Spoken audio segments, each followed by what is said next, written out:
All right, get Revelation chapter 13 and go ahead and read verse 1. The book of Revelations, chapter 13, verse 1. And I stood upon the sand of the sea, and saw a beast rise up out of the sea, having 7 heads and 10 horns, and upon his horns 10 crowns, and upon his heads the name of blasphemy. So, well, it says, I stood upon the sand of the sea and saw the beast rise up out of the sea, having 7 heads, as what we talked about last week. It's talking in Revelation chapter 12. Those 7 heads, we already, established those 7 heads are 7 kingdoms. And those 7 kingdoms is Greece, Rome, Spain, France, Germany, Russia, and Great Britain. Then when it speaks about the 10 horns, it's talking about the 10 common markets, the EU, the European Union. So then it says, and upon his head the name of blasphemy, meaning the name of lies. The name of lies is what comes out of these kingdoms, is what we know right here on this earth today. Go ahead, read verse 2. Book of Revelation, chapter 13, verse 2. You don't got to read, just read. And the beast which I saw was like unto a leopard, and his feet were as the feet of a bear. So what you're reading now is the same dream that Daniel had in Daniel chapter 7. Okay, so he said that and the beast which he saw like unto the leopard. The leopard is represented by the Greeks. Okay, so if you ever watch a lot of history in these movies that, I'm going to give you, that you need to take a look and write them down so you can understand them. The movie called Alexander the Great. In that movie, you will see Alexander with the leopard skin, on his shoulders. That's what he wore. Is representing the Greek Empire, not just one man representing the Greek Empire, because Alexander is the first king of all of Greece. Go ahead, read. And his mouth as the mouth of a lion. So the next part, when it said, and his feet were as the feet of a bear, right? The bear is referencing Mogog, or what we call today the Russians. Okay, and then it says his mouth as the mouth of a lion, and a lion is representing Great Britain. Okay, go ahead, read. And the dragon gave him his power and his seat.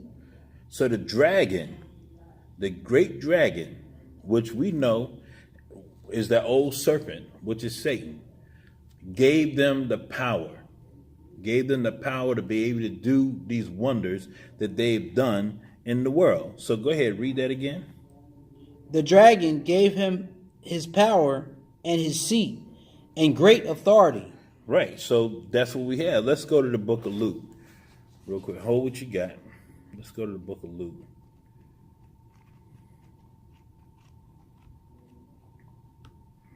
And go to chapter 4.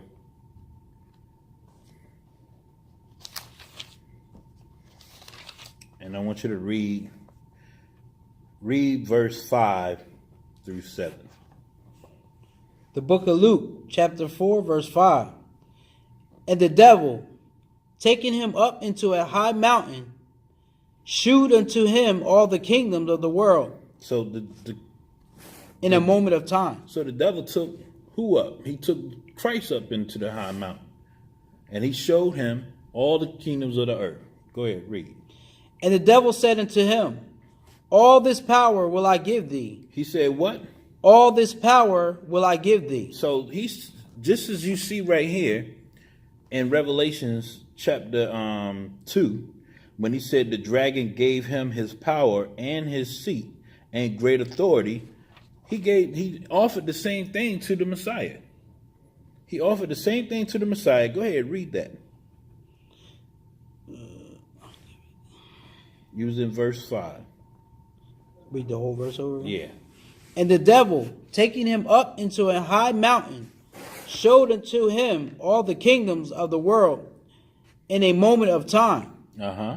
And the devil said unto him, All this power will I give thee, and the glory of them, for that is delivered unto me, and to whomsoever I will give it.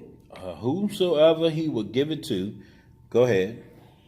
If thou therefore wilt worship me, If you do what? worship me, If you worship him. all shall be thine. Okay, so now you understand how they got the power. What did they have to do to get the power? They had to worship Satan. And people think that this is some kind of eerie thing, that like this is some kind of, man, that can't be possible. That's impossible, whatever. We're reading it right here in the scripts. It's telling you what it's saying. Matter of fact, just read that again. Start from verse 5 and read down to verse 7. And the devil, Matter of fact, yeah, just read it from verse 5 to 7. Go ahead. and the devil, taking him up into an high mountain, Okay, so he took Christ up in the high mountain. showed unto him all the kingdoms of the world in a moment of time. Uh-huh. And the devil said unto him, All this power will I give thee, All this power will I give thee. Read. and the glory of them, And the glory of them. Read. for that is delivered unto me, That's delivered unto him, meaning that the Most High gave him the authority to be able to do such a thing. Read. and to whomsoever I will give it. If thou therefore wilt worship me, If you do what? worship him, Uh-huh. all shall be thine. All will be yours. All you got to do is worship me. Everything will be yours. So when we read to you in verse 2 of Revelations, chapter 13, verse 2, when it says, And the dragon gave him his power and his seat and great authority, we witness it right here on the earth today. That has not changed because he's been doing the same thing as what he said he would do from the start. Esau is the devil that the Bible speaks of. Esau has been following behind who he worship is why he has the power that he has right now to this day. So go ahead, read verse 3. Verse 3. Go back to Revelations chapter 13 and read verse 3.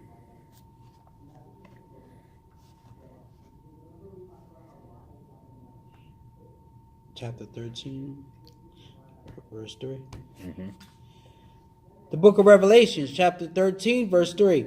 And I saw one of his heads, as it were wounded to death. So this is very important because now in the dream, he saw one of his heads wounded to death. Read. And his deadly wound was healed.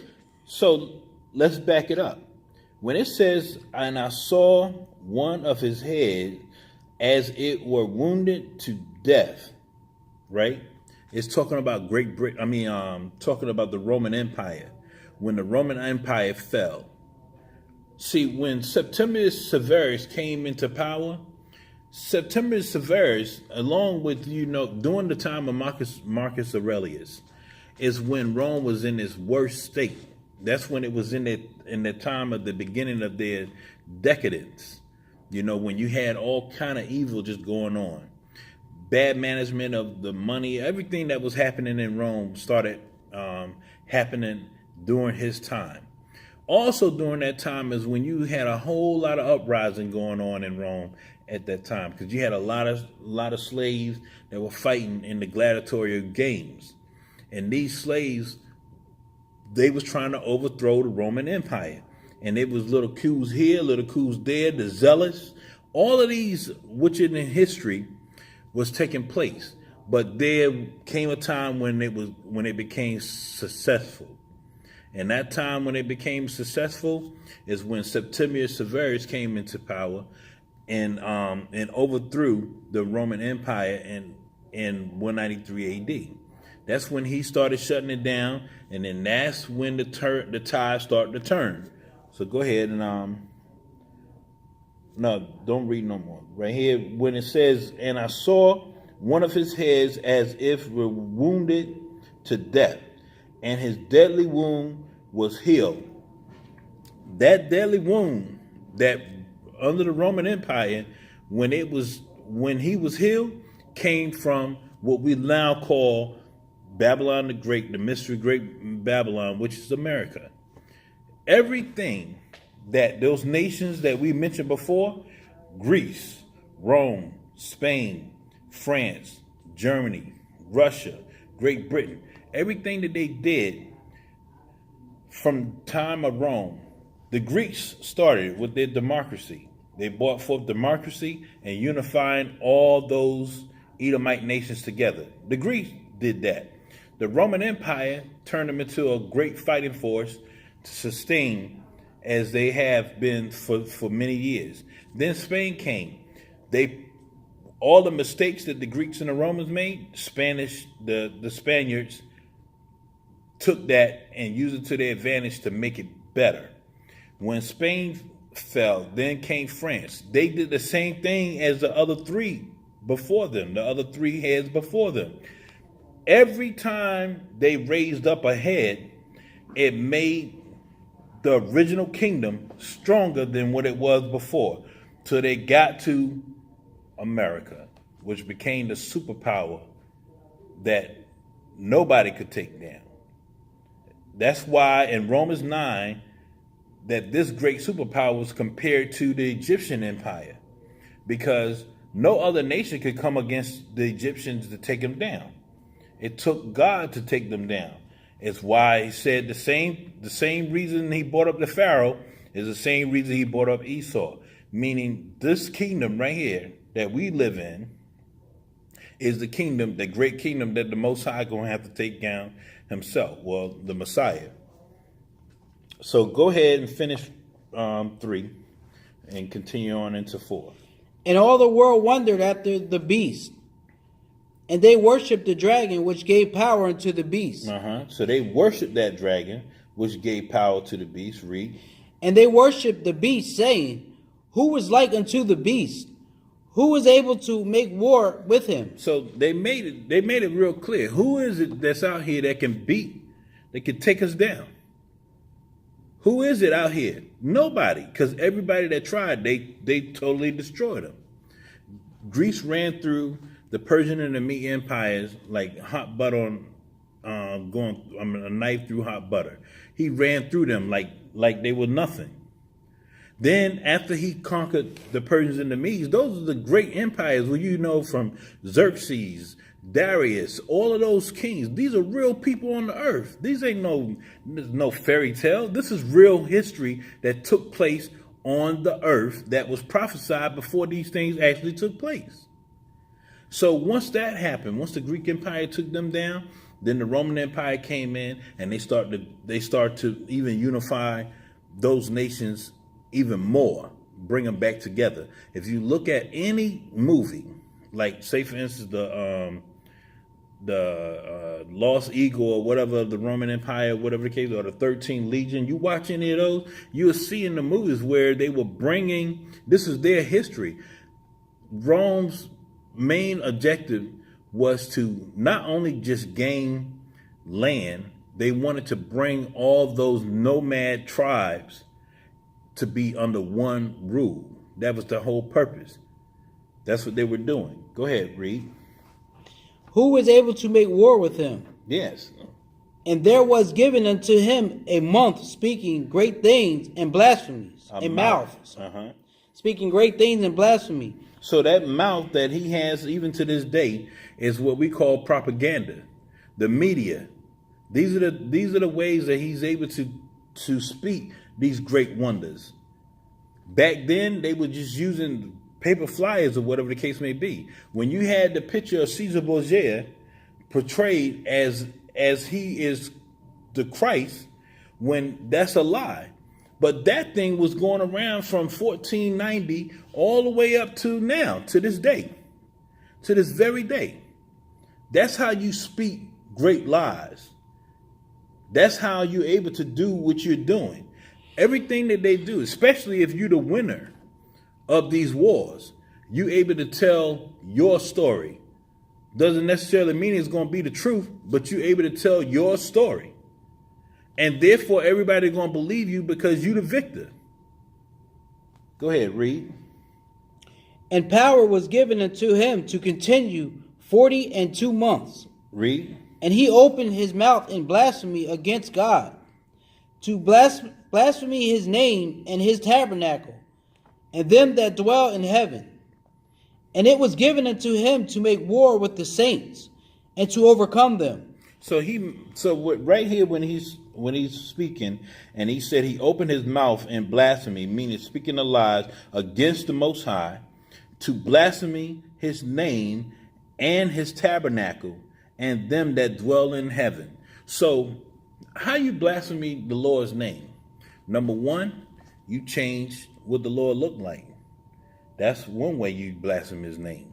Number two, you take away the heritage of the people that the Lord said. So let's find out what that is first, before we to understand exactly what I'm saying. So let's go to Deuteronomy. Hold what you got in Revelation 13, and go to Deuteronomy chapter 7. Go to Deuteronomy chapter 7 and read verse. Start at verse 6. The book of Deuteronomy, chapter 7, verse 6. For thou art an holy people unto the Lord. Thou art what? An holy people unto the Lord thy God. The Lord thy God hath chosen thee to be a special people unto himself. So he's talking about the Israelites. So he chosen the Israelites to be a special people unto himself. All of these are possessive pronouns. He is not talking about everybody. He said to himself. Read. Above all people that are upon the face of the earth. Wait a minute. He said above what? All people that are upon the face of the earth. All the people on the face of the earth. He chose this particular people over all of them. Upon the entire face of the earth. Read. The Lord did not set his love upon you. He didn't do what? Did not set his love upon you. Read. Nor choose you. Read. Because ye were more in number than any people. So bring that all together. Read all of that together so we get the full understanding of what the Most High is saying here. He didn't choose them for what? So read that all together, that whole verse. Read it all together. The Lord did not set his love upon you, nor choose you, because ye were more in number than any people. For ye were the fewest of all people. So you were the what? The fewest of all people. Okay, so what they call us, and no matter where we go, what do we call? The minority. We call the minorities. Even when you put us up against the world, you have a lot of these people out here that say, oh, well, if you try to add all the people with the same skin color as Negroes, that we outnumber the earth. Yeah, people that's melanated do outnumber all the Edomites on the earth. That is true. But we are the least. That means the Israelites, the people that actually were called the Negroes, we don't outnumber all the people on the earth. Yeah, the Lord said that we number more than the sands of the sea, but he letting you know that they outnumber us. So if we outnumber the sands of the sea, they triple the amount of what the sand of the sea is. You got to come outside of the box and realize he's talking about you. Everything he say is talking about you. So go ahead, read. But because the Lord loved you, and because he would keep the oath which he had sworn unto your fathers. That's the only reason why he's dealing with us. Because he kept his promise that he made to the children of Israel. That no matter how wicked we treat the Lord and do to the Most High, he kept his promise. He chose us. And all the wickedness that we are still doing, he still chose us. Go ahead, finish that. Hath the Lord brought you out with a mighty hand, and redeemed you out of the house of bondmen. Out of the house of bondmen, which is the house of slavery. So with that, leave that, and let's go to Isaiah chapter 14. hold still. We're gonna go back to Revelations, but let's go to Isaiah 14 real quick. It's something important in Isaiah 14 that we need to bring out.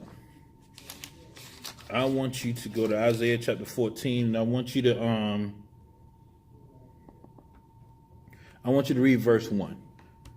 I just want the first part of that precept. Go ahead, read. The book of Isaiah, chapter 14, verse 1.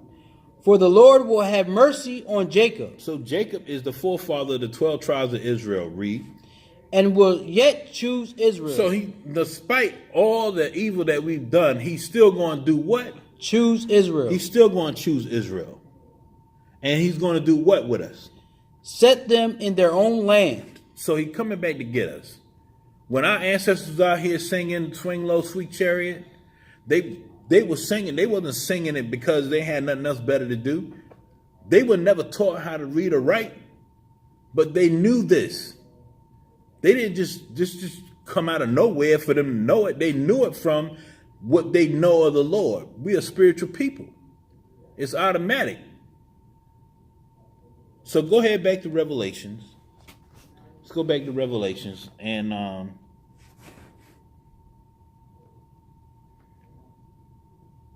want you to go back where we left off at.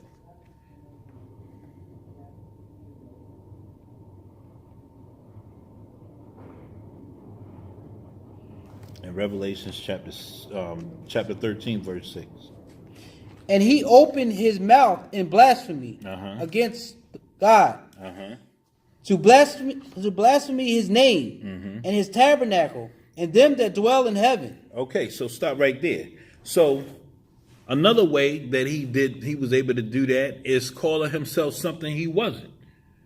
So hold what you got in Revelation 13 and let's go to Revelation chapter 2. And I want you to read verse 9. Because the majority of you out here, that even if you hear this word today, you didn't even know that you are the chosen people of the Most High power. You didn't know that. So you know that this don't apply to you because you ain't the one that's running around here saying this. So go ahead and read Revelations chapter 2 and read verse 9. The book of Revelation, chapter 2, verse 9. I know thy works. So the Most High, so Christ is saying, I know your works. Read. And tribulation. And the drama you're going through. Read.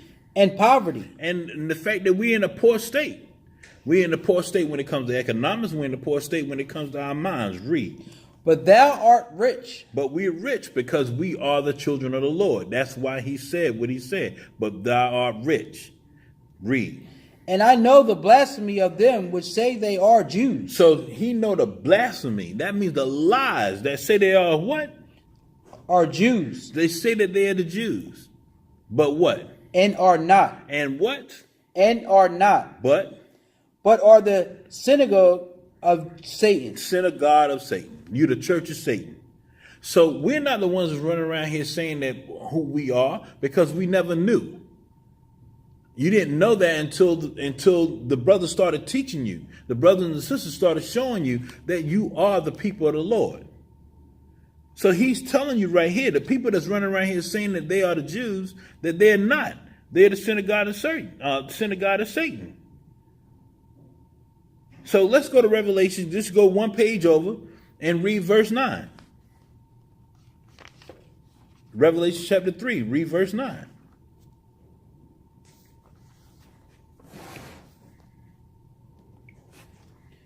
The book of Revelations, chapter 3, verse 9.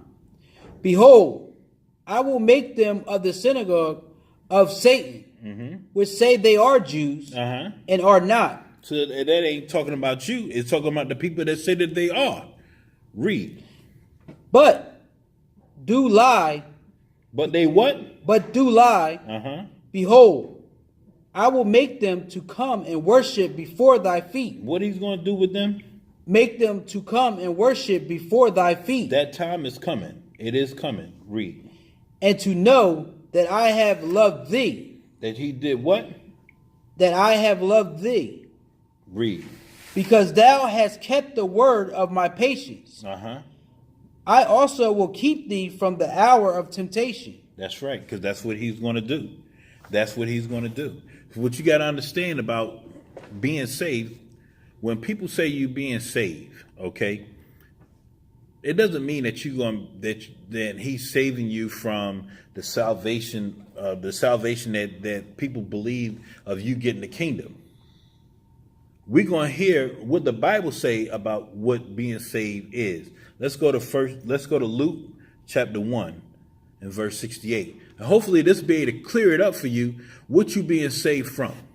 Because this ain't got nothing to do with the salvation. I mean, this don't have nothing to do with what's coming, the destruction that's coming to this earth. What he's saving you from is something entirely different. Go ahead, read that. The book of Luke. Don't think that all these things are going to happen in succession right behind one another. Boom, boom, boom, boom, boom. Like that. That's not how it's going to go. So go ahead, read Luke chapter 1 and start at verse 68. The book of Luke, chapter 1, verse 68. Mm-hmm. Blessed be the Lord God of Israel. Blessed be the Lord God of Israel.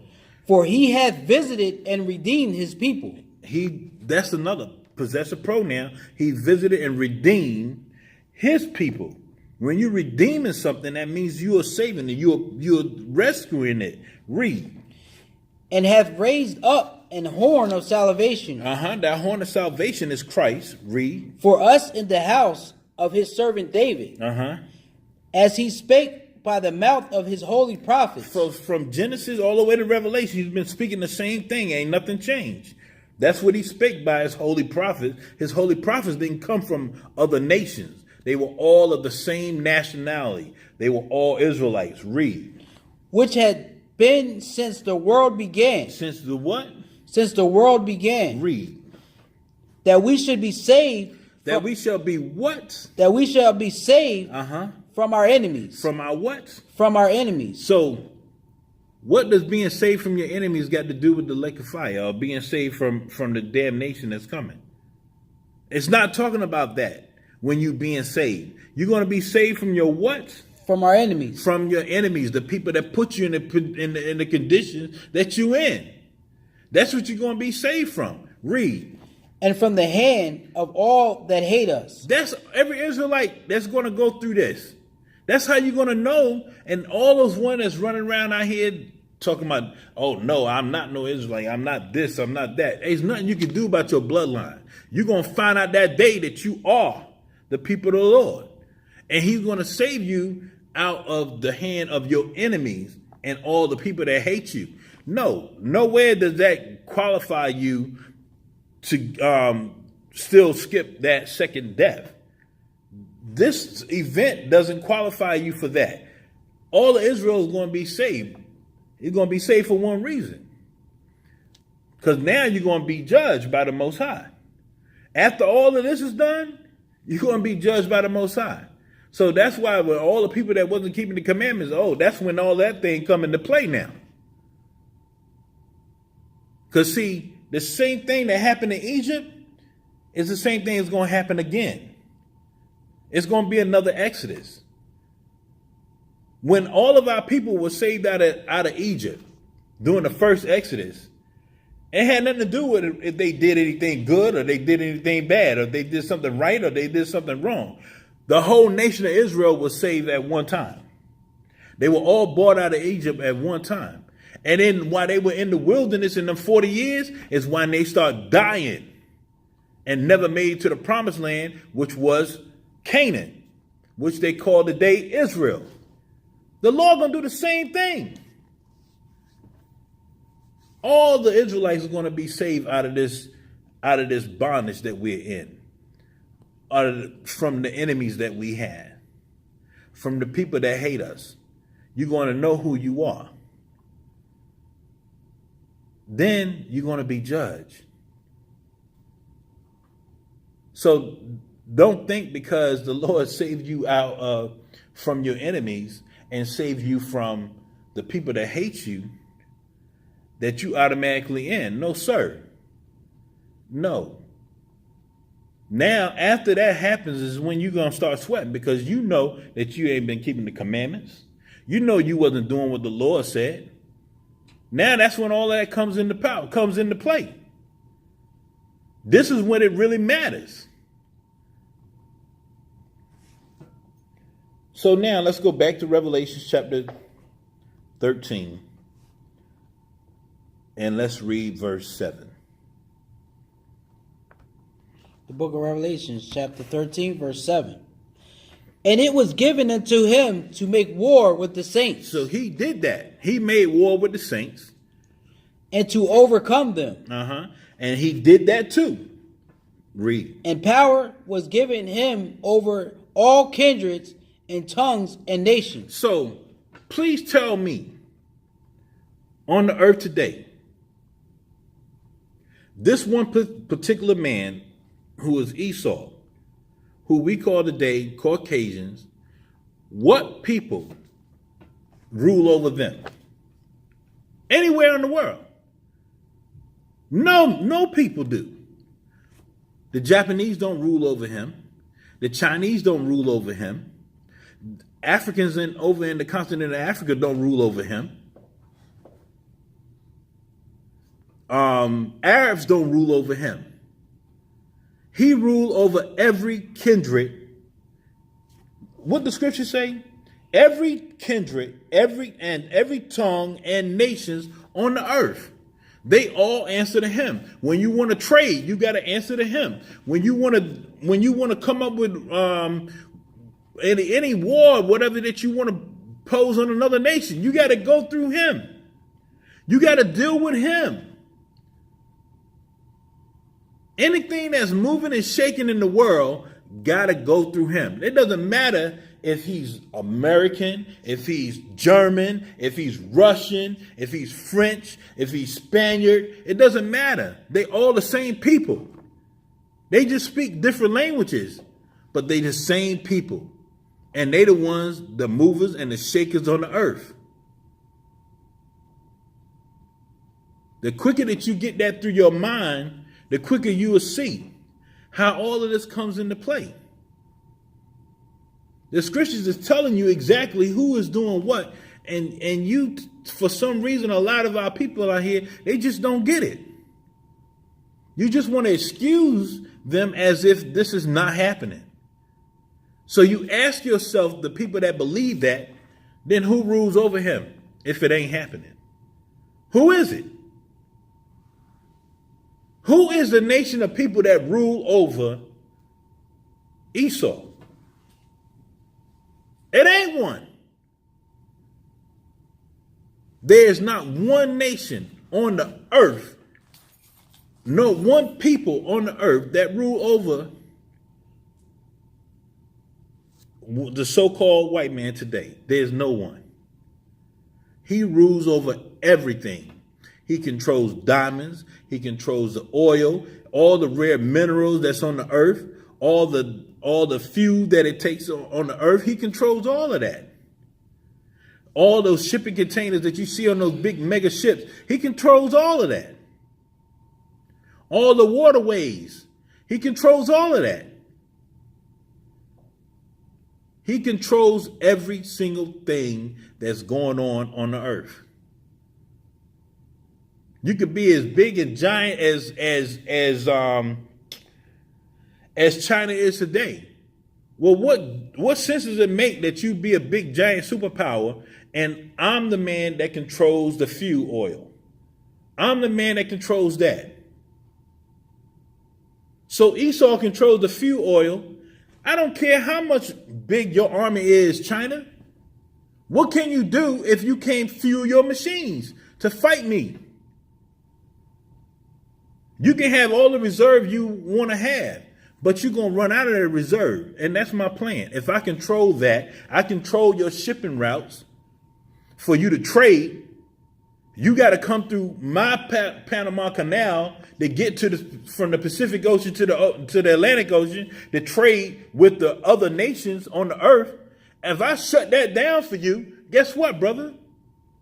You done. You done. There's nothing you can do no more.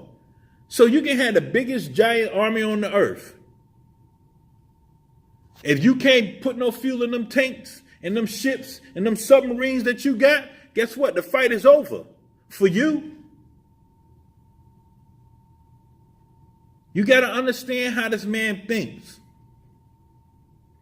The Israelites is who's bringing you the truth. Ain't no other people out here bringing you the truth or telling you what's going on. There's no Islam out here trying to tell you what's going on. Ain't none of that in the Quran. Ain't no Book of the Dead or the More Science or none of that kind of stuff like that. It's telling you what's happening. But yet, y'all come against us and you want to talk about us and say we spewing hate or whatever. No, we telling you the truth. Yeah, it's a few brothers out there, maybe off their rocker, but that's their passion. That's their passion. The point is they're telling you the truth. They're telling you what it is. Not every brother out here or sister out here is cut from the same cloth. They may have a different approach of how they say it or what they bring forth, but they're letting you know that it is the truth. And our people don't want to hear the truth. They want to hear smooth talk. They want Isaiah 30 all day long. Isaiah 30:10 all day long. That's what they want. We ain't here to bring you that. Because the truth is the medicine that's going to heal you. So now let's go to the bottom part of verse 7 in Revelation chapter 13, when he said, and it was given unto him to make war with the saints and to overcome them. They've done that. You don't even understand what he does. Every holiday, when they have these heathen holidays, something like Thanksgiving or Christmas or whatever the case may be, they show like the Walmart commercials or whatever the case may be. They got that big giant ham up there. You see what I'm saying? They got the big giant ham, the big hog with the apple in his mouth and the whole nine. Y'all don't realize that's what he's talking about when you overcome them. Those are all unlawful things. He got you believing that there's family come together. Mm-hmm. He got you believing that it means family come together. No, it don't mean no family come together. You either going to keep the Most High laws or you not. Just the same reason that you come out here and somebody bring that to your attention and they say that that's pagan. That's pagan holidays that you celebrating. And then the next thing that come out of your mouth is, well, it's not that to me. It's not that to me because it's family coming together. Guess what? You wouldn't be saying that if that man never said it to you.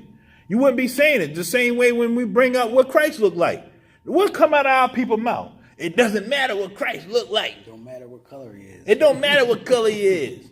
If it didn't matter, then why he said in the book? Right. If it didn't matter. If it didn't matter what the Messiah looked like, he would have never said this. Go to hold what you got in Revelation 13. Go to Revelation chapter 1. I want you to read verse read verse 2, and then we're going to jump down to verse 10. Go ahead, read that. The book of Revelation, chapter 1, verse 2. Read. Who bear record of the word of God? Who bear record of the word of God. When you bear record, that means you record it. You record it. So he bear the testimony of Jesus Christ. Uh-huh. And of all things that he saw. No, all things that he thought he saw. Of all things that he saw. All things that he saw. Let's jump over to verse 10. And I was in the spirit of the Lord's day. The Lord's day is today, the Sabbath day. Read. And heard behind me a great voice as of a trumpet. So we know this ain't going to be about a dream, because go ahead and read verse 11. Saying, I am the Alpha and Omega, the first and the last. And what thou seest. No, what you think. What thou seest. What thou seest. Write in a book and send it unto the 7 churches. So he just told him to do what he saw? Write in a book. Write it in a book. And send it unto So if he's telling you to write something in a book, then it matters. It matters. So when somebody out here tell you it don't matter what it looked like, if it didn't matter, he would have never told him to record it in a book. Because it does matter. Now let's go back to Revelation 13 and let's read verse 8. The book of Revelation, chapter 13, verse 8. And all that dwell upon the earth shall worship him, whose names are not written in the book of life. Okay, so you got people out here that say that all the nations on the earth, right? All the nations will get the kingdom of the Lord. They could be saved, right? Right. Okay. Now, correct me if I'm wrong. Verse 8, did it not just say whose names are not written in the book of life of the Lamb? Did it not just say that? Yes, it did. Okay, so let me explain that to you. Real simple. Regardless if you admit that you're Israelite or you don't admit that you're Israelite, but you are because of your bloodline. That's by default. Regardless of the fact that you admit that or not, your name is in the book of life. You understand what I'm saying? Every single Israelite on the earth name is in the book of life. And when the Lord starts to do his judgments, he's going to get to your name and he's going to talk about what you did or what you didn't do. Right. And from that point, he's going to make the decision if you're going to continue on because you kept the commandments by the skin of your teeth, or you're not going to continue on. Ain't going to put you to death. So to prove that, let's go to Matthew chapter 10 real quick. Matter of fact, before you go to Matthew chapter 10, go to Acts chapter 3. Go to the book of Acts chapter 3. I want you to read verse 18. The book of Acts, chapter 3, verse 18. Uh-huh. But those things which God before had showed by the mouth of all his prophets. So everything he's been teaching us from Genesis to Revelation, from the beginning to the end, he's been teaching us for one thing. Read that. Those things. Go ahead. That had showed by the mouth of his prophets that Christ should suffer, he hath so fulfilled. So that's the only thing that Christ did fulfill. That he suffered. The same as what the animal sacrifice did. The animal had to suffer for forgiveness of your sins. And if it wasn't a sin that could be forgiven, that required death, it was you that had to suffer. That's why your blood was this blood that was spilled on the altar. It's real simple, people. Something had to suffer for your sins. Whether it be you, if it was a sin unto death, or whether it had to be the animal that was sacrificed for your sin. That animal suffered. That animal spilled blood for you to be able to live. Or whatever it is that you did for the Lord. That was the payment that you had to give. So Christ was who suffered for us, all the nation of Israel. He suffered for us. An unblemished lamb, male, without spot, meaning that he had nothing wrong with him. Completely kept the law perfect. Doesn't mean that he didn't get in trouble as a kid. Perfect doesn't mean that, that you, every time your parents told you to do something, you did it. That's not what perfect means. Perfect means that you keep the laws of God flawless. That you do it. That's what perfect is to the Lord. Not if you took the trash out on time. So go ahead, read verse 19. Repent ye therefore, and be converted, that your sins may be blotted out. Blotted out of what? The book of life. That's what it's talking about. The Lord know you wasn't running around. None of us is free from sin. I sin. I've done it. But now that I understand the Lord ain't playing with us, it ain't the fact that what the law say that make me do right. You want to know what make me do right? Go ahead, finish this right here, and then I'll show you what make me do right. When the times of refreshing shall come, that's when he start reading of the names in the book of life that everybody name ain't in. Read from the presence of the Lord. And he shall send Jesus Christ, which before was preached unto you. That's exactly what's going to happen. So you can end that right there. Now, let me show you what make me do what the Lord say. Because this is what you got to understand. If you giving rules, I'm the Father, I give you rules to do something. And you don't do it. You don't do it. But you know that I'm not going to do nothing about it. I'm not going to do nothing to you because you didn't do the rules. There's no incentive for you not to do what I say or to do what I say. If I say, do not reach in that cookie jar and get no cookies. If you know that I'm the dad and you the child and you know that I ain't going to do nothing to you, there's nothing to stop you from reaching in that cookie jar. Right. You understand? Now go to Psalms 119 and I'm going to show you what stop you from reaching in the cookie jar.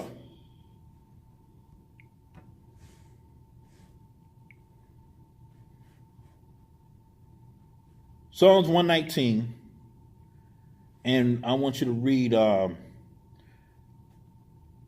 verse 120.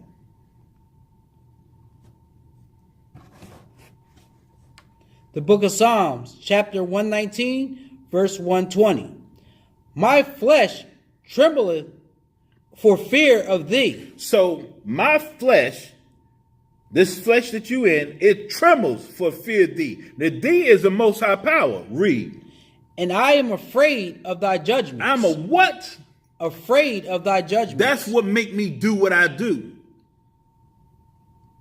You think that sin don't cross my mind? It do. But knowing what will happen to me if I did it is what make me not do it. The judgments of the Lord is what scare you straight. If you haven't figured that thing out yet, then you don't fear the Lord. It's just that simple. So now let's go back to Revelations and chapter 13 and verse 8. The book of Revelations, chapter 13, verse 8. And all that dwell upon the earth shall worship him. So all that dwell upon the earth that worship somebody was those that worship Caesar Borgia. You take that picture and you show it to any little kid out here today that's over 4 or 5 years old. You show them that picture, they're going to tell you that's Jesus Christ. That's what they're going to tell you. Because that thing been pushed on them since they was little kids. They see that picture anyway, they're going to say it's the Lord. Now, when you come out here and you show them contrary to that, you don't even got to show them an image. You can read to them what the scriptures say in the book. And you still going to have people go against it. You still going to have people to say where it doesn't matter. It does matter. If it's written in the book, it matters. Go ahead, finish reading that. Whose names are not written in the book of life. Yeah, those people that don't belong to the Lord, that ain't his people, their name ain't in this book. So how the hell you going to get saved and your name ain't in the book? He don't even know who you are. He said in his own writings that he don't know you. I can go to precept upon precept to show you what the Lord say. But are you going to get it? Go to Amos chapter 3. Go to Amos chapter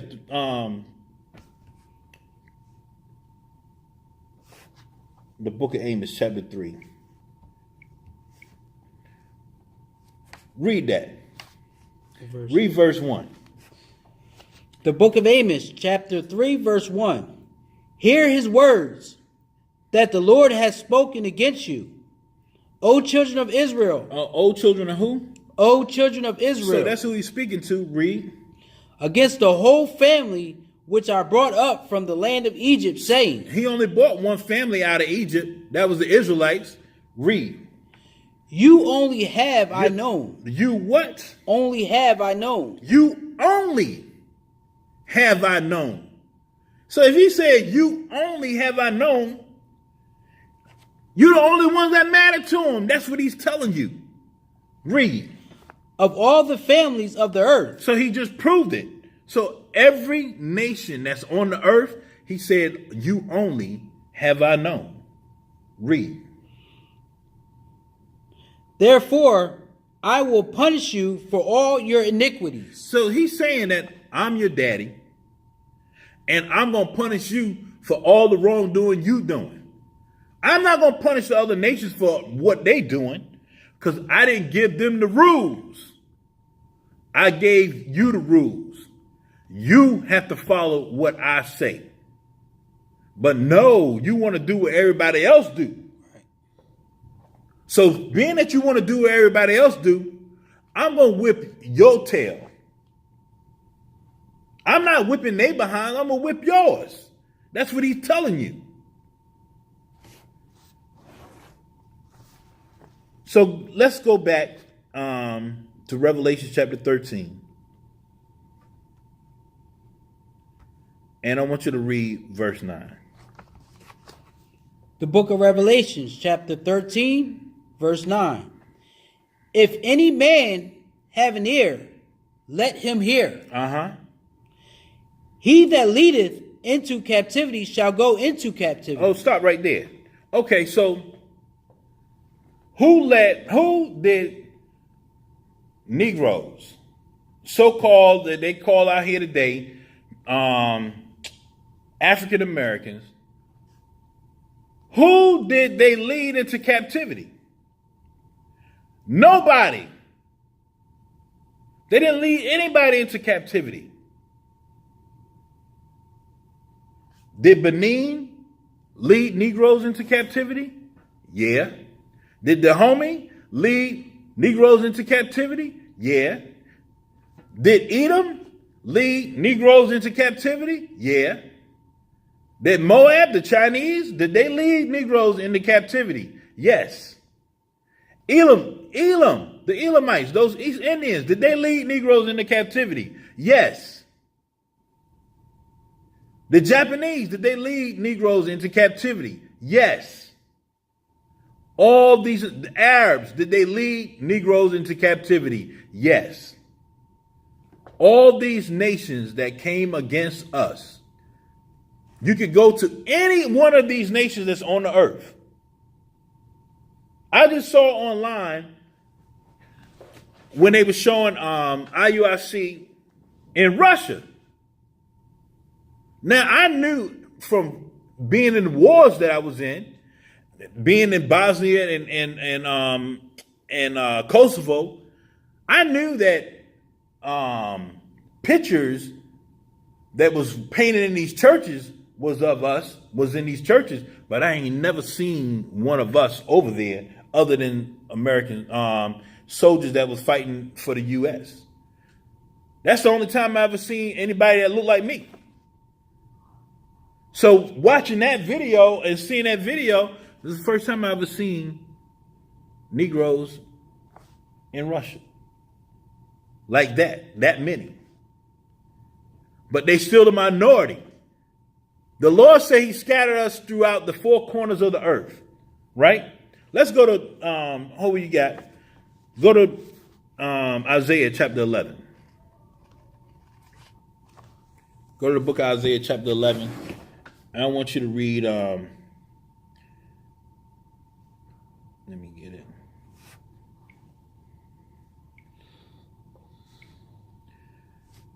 I want you to read,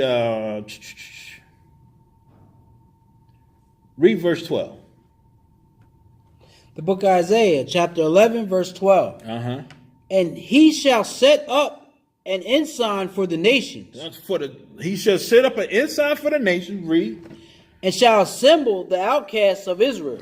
Assemble means bring all together. The outcasts of Israel. Read. And gather together The dispersed of Judah. The dispersed of who? Of Judah. So when you see all these Israelites spread out throughout the four corners of the earth, that's the minority, and no matter what land they in, you go look in Japan, you got a minority of us, a pocket of us there.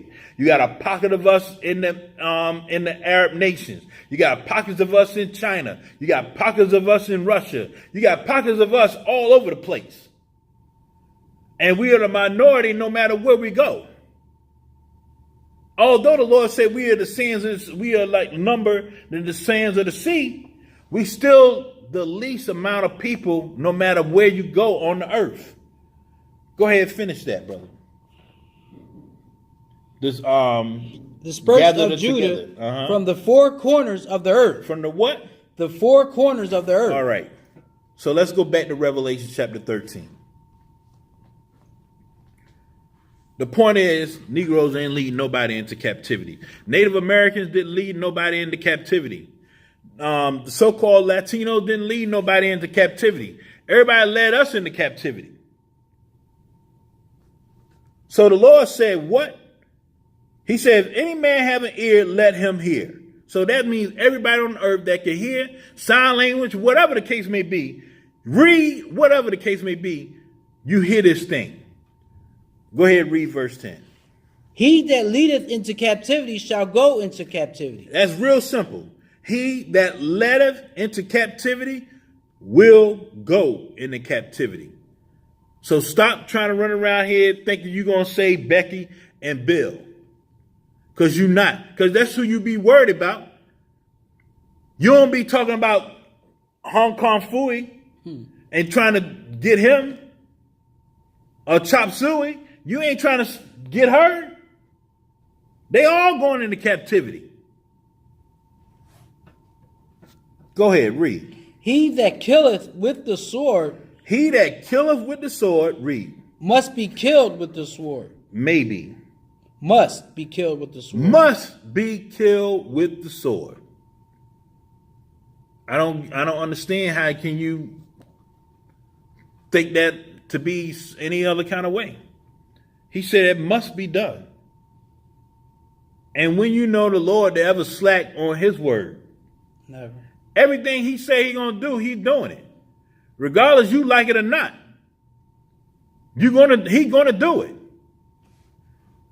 Read. Here is the patience and the faith of the saints. That means that all us out here that's keeping the commandments of the Lord, we just waiting on this thing to happen. We just waiting on the Lord to come and do this. Because we know. Do y'all understand the power of that? See, because all of us out here that's going through what we're going through to this day, even people that don't keep the commandments, you understand? That's not clinging on to Becky and Bob. The day that the Lord come and save us, like he said in Luke chapter 1, verse 68, the day that happens, do you know how many of our folks is going to say, whoa, be wailing and crying, knowing that they never have to go through that ever again. They never have to worry about being shot down in the streets ever again. They never have to experience any of these things that happen to only us ever again.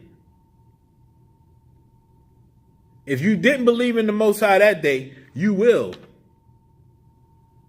It may be too late. That's beyond all of my understanding. It may be too late for you. But like I say, how can the commandments hurt you? I'd rather keep the commandments and find out in the kingdom I didn't have to do it than to don't keep the commandments and find out I had to do it. Right.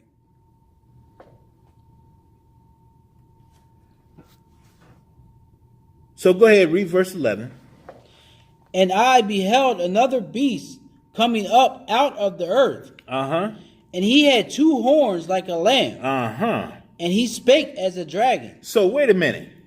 Right here in verse 11 when it says, I beheld another beast coming up out of the earth. That beast is this land we live in right now, the great old melting pot called the U.S. of A. That looked like a lamb, meaning that he looked like he helping you, but he spoke as a dragon. Meaning that he looked like, do you know when they say it's wolf in the sheep's clothing? Right. That's what it's saying. He looked like he harmless, but he spoke just like all these other nations. You know, like number 45 is speaking right now. Like Jerry Jones speaking right now. He said that if you are in the franchise of the America's team, the Dallas Cowboys, that you won't be employed by them very long. You're gonna be cut if you don't stand up for that national anthem. That's what he said. And he also said that he's backing 100% Papa John's, despite what he said. It shows you they're in league with one another. So they look like they great people and do you right, but they speak like all the nations that was before them. Right. They speak the same as what the Greeks were speaking, the Rome was speaking, Spain was speaking, France was speaking, Germany was speaking, Russia was speaking, Great Britain was speaking. They speak the same way. Their approach is a little different. Because you know what the people say, you get more bees with honey than you do vinegar. Mm-hmm. So he gets you all worked in. That's why a lot of y'all out there love them man so much, because you think he gonna bring greatness for you. No, he gonna destroy your behind. Go ahead, read. Verse 12. And he exercises all the power of the first beast. Now that's very important right there, because it says he exercised all the power of the first beast before him. Just like I told you in the beginning of this lesson. From Greece, Rome, Spain, France, Germany, Russia, and Great Britain, each kingdom just got better than the next kingdom. Now, this one kingdom took all the mistakes that all the kingdoms before it, those 7 heads, and they perfected it. They perfected it. They perfected it so much till nobody want to come up against them. Go ahead, read that from the beginning, verse 12. And he exercised all the power of the first beast before him, and causeth the earth and them which dwell therein to worship the first beast, whose deadly wound was healed. That first beast was the Greco-Roman rule. He caused the whole world to worship him. If you ever want to know where democracy came from, it came from these first 2 beasts. Greece created it. The Greeks created democracies. Rome created the government that we have right now today, which is called your Senate and your representative that represent the people. And then you have a Caesar, which would be like the president. These 2 beasts, what you know in history called the Greco-Roman rule, is who created that. Said this beast perfected it. This last beast came up and perfected it. That's why the government is the same. That's why it's the same. What did they get Russia to do? Russia used to be a communist country. Mogad, they all Edomites too. They used to be communists. Are they communists anymore? No. They're the same as a democracy. They have elections. That's a democracy. So all the other heads got Russia to fall in line with the rest of the heads to do the same thing. Y'all think that we out here teaching y'all hate. Listen, we teaching you the truth. We teaching you the facts. We teaching you the facts. the facts of what's really going on out here, you better listen to what we're saying, because we know what we're talking about. We can see it right here on the earth today. So go ahead and read 13 again. And he doeth great wonders, so that he maketh fire come down from heaven on the earth in the sight of men. So ain't but one nation on the earth that did that. They made fire come down from the heavens of the earth. The nation that did that made fires come down from the heavens of the earth, is the United States. They did it. The United States did it. They dropped the atomic bomb on Hiroshima and Nagasaki, Japan. They're the only nation on the planet that's talking about the same beast, the one that came up after, the one that exercised all the power of the first beast. This beast that came up, the first beast, is all them 7 heads together. I told you in last week that the 7 heads is still one body. So this last beast that came up perfected everything that those 7 heads in one body did. They did themselves and perfected it. The youngest out of all the nations, out of the 7 that we called out, it's the youngest and the most powerful one out of all 7. You're talking about a nation that's less than 500 years old? A nation less than 500 years old, when these nations been here for centuries. They come and they are the super duper power. So right here, verse 13, it says, and he doeth great wonders. He created an atomic bomb. That's the great woman that he was able to do. Nuclear fusion, nuclear bombs, right? He created that so that he make a fire come down from heaven. He's done that on the earth in the sight of men. All of us seen that happen. Everything that we saying is nothing but the truth. Ain't nobody else bringing this to you live and direct but the Israelites.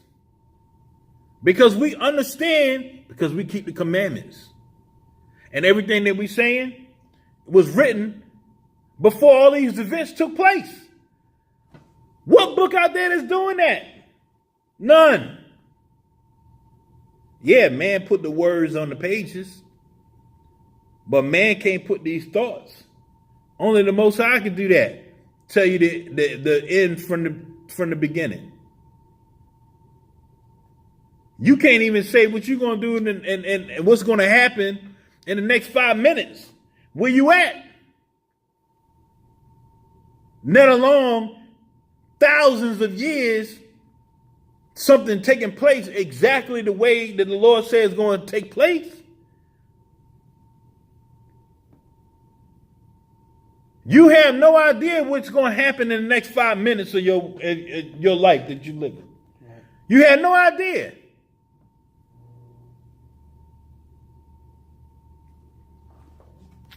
So now, read verse 14. And deceiveth them that dwell on the earth by the means of those miracles. Because he got everybody scared. He got them all at bay because he got the bomb. Now other nations went and got the bomb. Now, check this out. The U.S., right? They tell nations that they gotta downgrade their nuclear arms, right? Or get rid of their nuclear arms program. Like, look at North Korea. They told North Korea they got to get rid of their nuclear arms program. Did the same thing with Iraq, right? Say they got to get rid of their nuclear arms programs. But you still got your nuclear arms. So I'm telling you to get rid of yours, but I'm going to keep mine. I want you to come to the fight with flip-flops and a toothpick, and I'm going to show up with combat boots and tow missiles. In order for a power to be able to tell somebody, you know what, you get rid of your nuclear arms and everything will be Gucci. In order for somebody to tell you that, they must have told you something prior to that. Because if you don't do it, they're going to blow you off the face of the map. And now what used to be a country is going to be a lake. Right. Only a superpower can do that. But you got other countries, they said we ain't doing jack. But they ain't jumping either. Iran said they ain't doing it. You ain't coming over here checking on nuclear nothing. But they ain't jumping. They ain't jumping. The U.S. go over there, drop all kind of bombs on Syria. Right? Iranians, all of them talking about, you keep on doing this, we're going to attack. They dropped the bomb on them last week. I don't see no Iranian attacking. They ain't going to attack.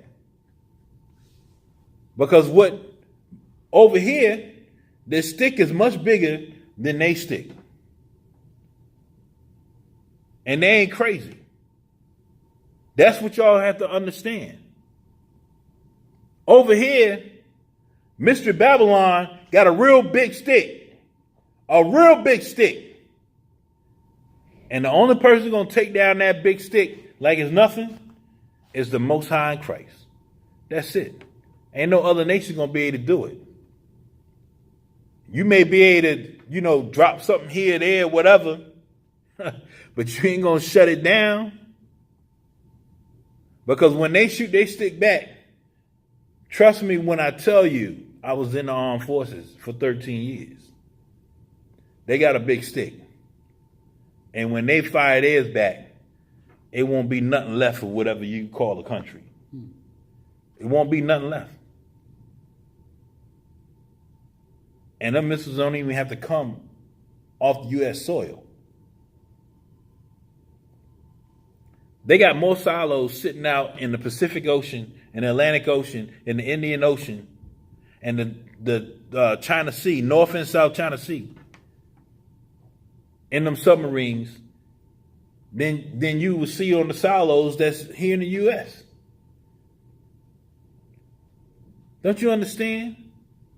When I say this man got a big stick, he got a big stick. He can reach out and touch you from wherever you want to touch you. Everybody that's an enemy to him, trust me, them submarines is all over the place. And you'll never find them. You'll never find them. So all those people out here that's, running around talking they pro-black, this and that, blah, blah, blah, you can do this and do that or whatever. Let me explain something to you. You can't even do jack because you can't even organize to do something simple, like not go to Black Friday. You can't even do that as a people. How the hell are you going to come together that want to fight somebody that's organized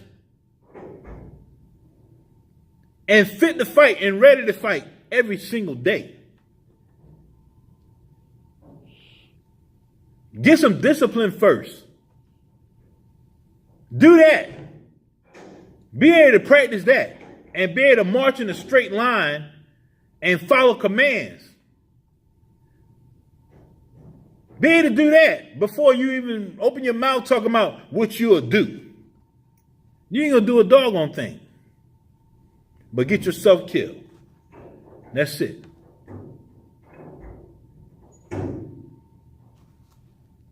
So now, verse 14, he said, and deceiveth them that dwell on the earth by the means of those miracles, which he had the power to do in the sight of the beast, saying to them that dwell on the earth that they should make an image to the beast, which had the wound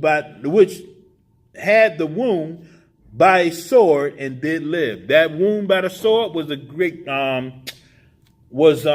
Roman Empire, because They thought it was destroyed, but it's not.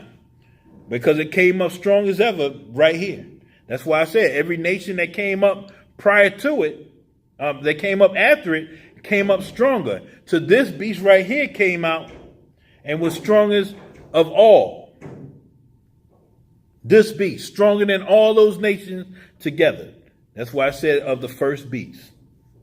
And because of that, he brought forth what he had for war, the atomic and nuclear age. And all those nations of that first beast got nuclear power. Nuclear power submarines, nuclear power missiles, nuclear power bombing planes, all of that.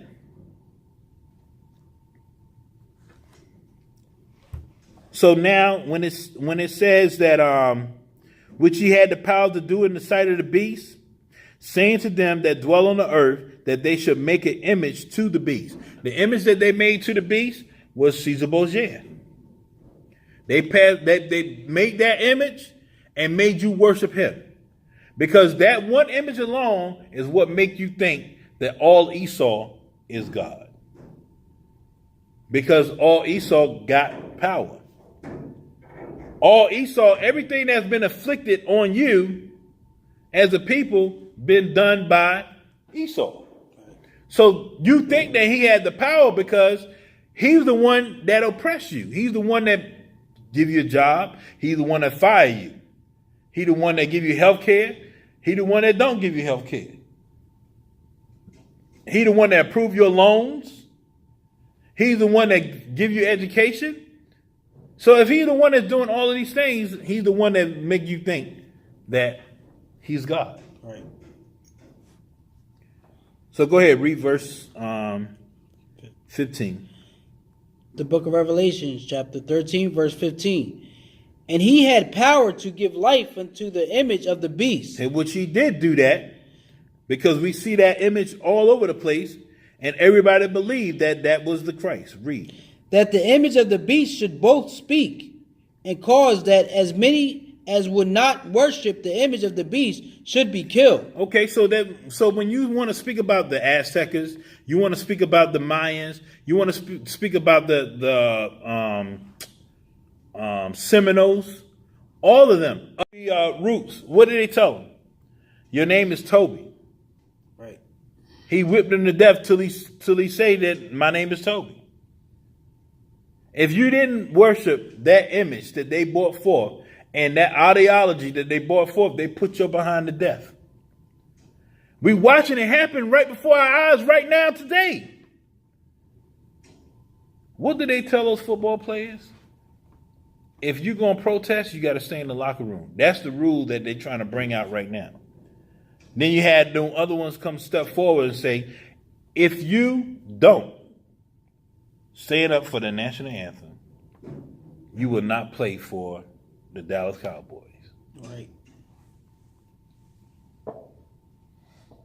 That's the power that he has. So now you got to choose between feeding your family or standing up for something so that you don't believe the brutality of your people. The killing and the senseless slaying of unarmed Negro men and women all over the United States. So either you're going to stand for that, or kneel for that rather, or stand for the banner that's represent the nation that's doing it to you. Because that's what it's all about. Me and the brother was sitting here talking about the banner itself. And I told him, you know, our folks is so, I don't want to call them a word out of their name. They're so ignorant, I'll put it that way. They're so ignorant when it comes to the Confederate flag. They consider the Confederate flag to mean oppression, to mean slavery, to mean the degrading of our people. No. The banner that flies that you see on that field every game, every football game, every basketball game, that's the banner that oppress you. That's the banner that kill you in the streets. All of that was done under that banner. That was the banner that was waving and flying that put you in the position that you in. Not no rebel flag. And here they took it down, and you Negroes think y'all did something. You ain't did jack. You ain't did nothing. You want to do something, make them take that banner down. The one with the 50 stars and the 13 stripes on it. Make them take that down, then you did something. So now go ahead and read, what we at, verse 15? Yes. Read. That the image of the beast should both speak and cause that as many as would not worship the image of the beast should be killed. Uh-huh. And he causeth all, both small and great, rich and poor, free and bond, to receive a mark in their right hand or in their foreheads. Uh-huh. Now, that's what verse 17 is about to tell you what the mark represents. Read. And that no man might buy or sell. Might do what? Might buy or sell. That's what the mark is. Ain't no chip. The mark is being able to buy and sell. That ain't talking about buy out of the bodegas around the corner. It's talking about the trade markets. Them big container ships. That's what it's talking about. Being able to buy and sell whatever it is that you have. You go look in the back of your t-shirt or your hat or backpack or whatever you got and look on the inside of the tag and it tell you made in Taiwan, made in China, made in the USA, made in Germany, whatever the case may be. Your cars, made in Japan, made in Germany, whatever. Meaning that you won't be able to do that no more. Or I'm going to control what you selling and what we buying. That's what's going on right now, right before your eyes, right now today. That's what this whole big thing with number 45 in the trade embargo is all about. He's controlling, what he's saying is, Mr. Chinaman, you ship a whole lot of products over here to be sold in the U.S., but you ain't letting a lot of our stuff that we make over here go over to your land and being sold. Right. So until you fix that problem and make it even, because we spending a whole lot more money than what you spending. What you don't realize is what effect that has on us. Let me explain to you the effect. If China, right? This is China, this right here. And this is China's selling power. And this is the U.S. selling power. Okay? This is bigger than this. So if I'm selling more products to you than you selling to me,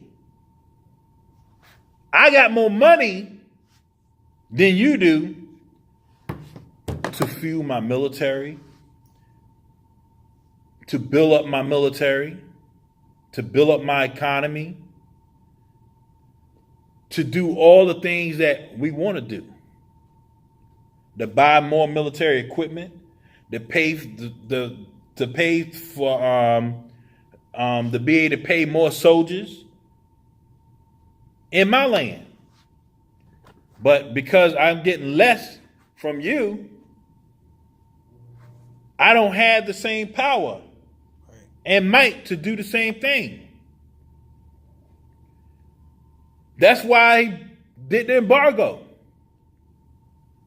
We're going to even the playing field. Because you ain't going to be over here building up your military and being able to, strike me and with precision weapons like I got. Right. We ain't going to be able to let that go down. Because your money going to get unchecked. And here, I'm only being able to send a little bit of my stuff to you. No, sir. We ain't doing that. That's what that's all about. But you going through your regular day life, just whoop-de-doo, and don't realize that's what's happening. These things is what make the world turn. So if this man got control of the buying and the selling, like I just told you, go ahead and read 17 again. And that no man might buy or sell. He gonna stop that. Where you can't buy or sell. You can't even move what you're trying to move. Except you do what? Save he that had the mark. If you ain't on board with what I'm doing, you ain't gonna be able to do no business. That's what it's saying. Read. Or the name of the beast. Uh-huh. Or the number of his name. Uh-huh. Here is wisdom. Uh-huh. Let him that hath understanding count the number of the beast. The number of the beast, read. For it is the number of a man. The number of a man. And that man is Esau. Read. And his number is 600, threescore. 600 and 3 scores means that's 60. Because 1 score is 20. So 3 scores is 60. And what? And 6. 666 is the number of the man. The man represents a nation. And that nation is Edom. The Edomites.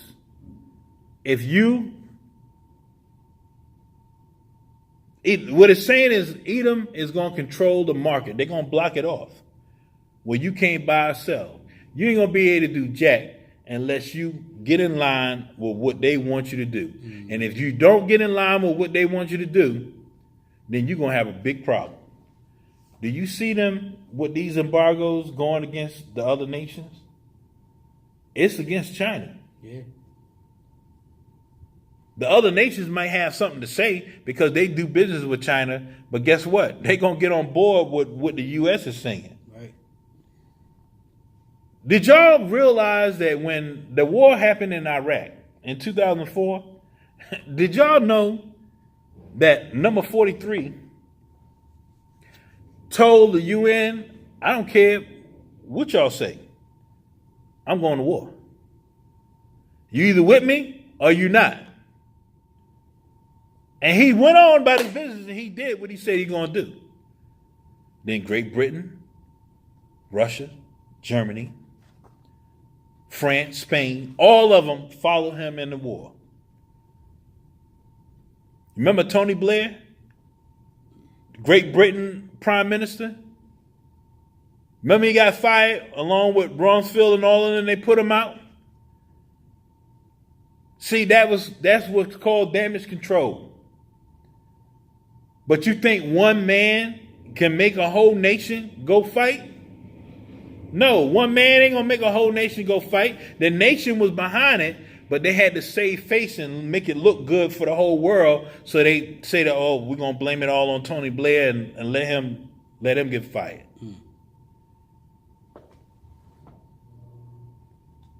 That's how that goes. It's called damage control. People, we know what we're talking about. This book, this prophetic book, this prophetic history book that only the children of Israel can interpret and let you know what it say, precept upon precept. Everything we're saying is actually happening in the earth. So you're either going to hear what we say or you're going to forbear. It doesn't change a doggone thing. You still going to suffer the consequences. And with that, class, we say shalom. Shalom.